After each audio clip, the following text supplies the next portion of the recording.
Hi, my name is Benjamin Meitzen. I am a cellist, and today we'll be doing a quick intro to left hand technique. This is the quick tip video for the left hand, and we will be focusing in on thumb position, how to use it, how to start, and where to go with it. So just in very basic terms, it's really important to know that this is a technique that should be introduced not from the very beginning, but after a handful of years playing the cello.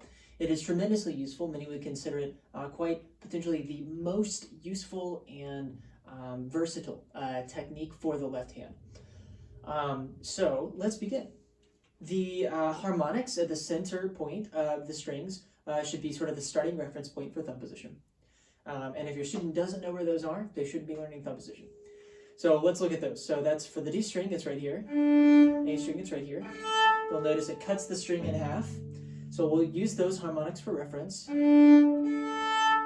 play it separately and then as a double stop.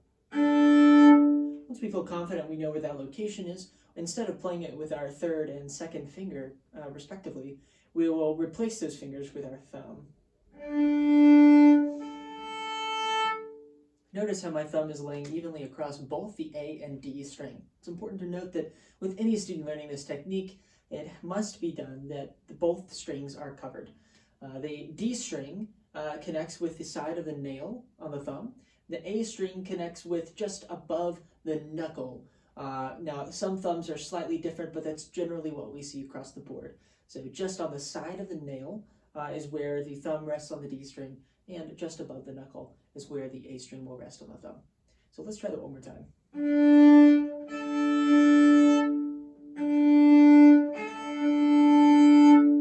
Once we have our placement for our thumb, the first major phase of this is complete. So we kind of have three phases. We first learn by knowing the placement of the thumb, and then secondly we learn about where the placement of the fingers are, right? And then lastly we will learn patterns. So once we know where to place the thumb, then we can begin learning the patterns. So our first pattern is going to be where to place the fingers.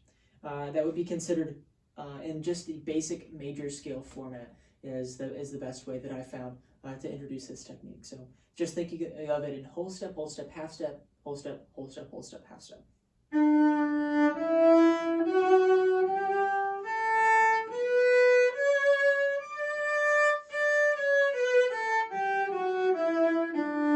So that should be the first scale learned, is just that major scale, once the thumb can evenly be placed on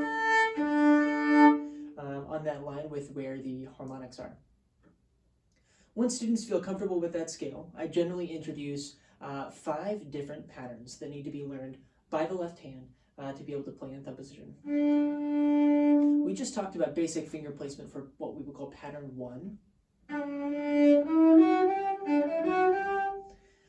And that's just whole step, half step, right, on both strings. When we are looking at pattern 2, it would be whole step, half step, whole step on both strings. And that would sound a little bit like the Dorian scale.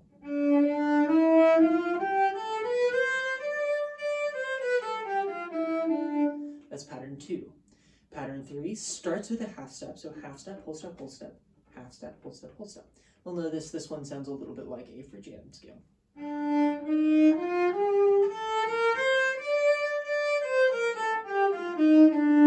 That's pattern 3.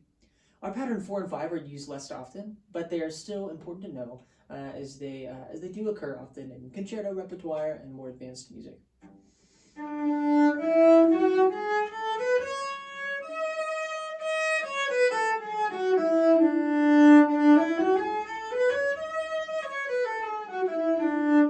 It's unusual sounding scale, and it doesn't occur naturally within the major scale, and so that one's a little bit more strange to learn.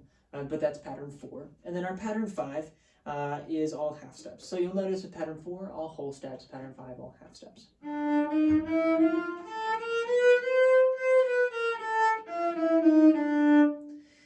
So once learning those 5 patterns and the placement of the thumb, so much of thumb position becomes accessible to the student.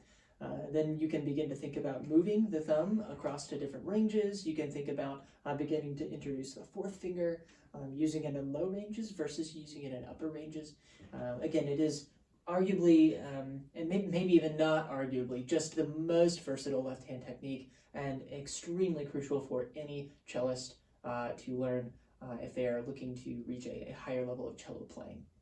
All right, thank you.